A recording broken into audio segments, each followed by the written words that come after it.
பங்குனி மாசம் நல்ல இளவேணிற் காலம் பழனிக்கு வந்தா உன் தெய்வீக யோகம் பழனிக்கு வந்தா உன் தெய்வீக யோகம் உத்திர நாளில் உன் உற்சவ திருத்தேரில் சிங்காரமாக உன் அலங்காரம் கண்டே அலங்காரம் காண நான் ஆனந்தமானே கைலாசன் மகராசா உன் வாசல் வந்தேனே குளிரான பன்னீரால் அபிஷேகம் கண்டேனே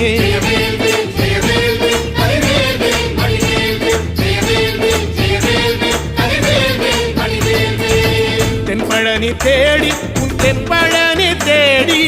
திருநீரு பூசி நான் ஓடோடி வந்தேன் திருநீரு பூசி நான் ஓடோடி வந்தேன்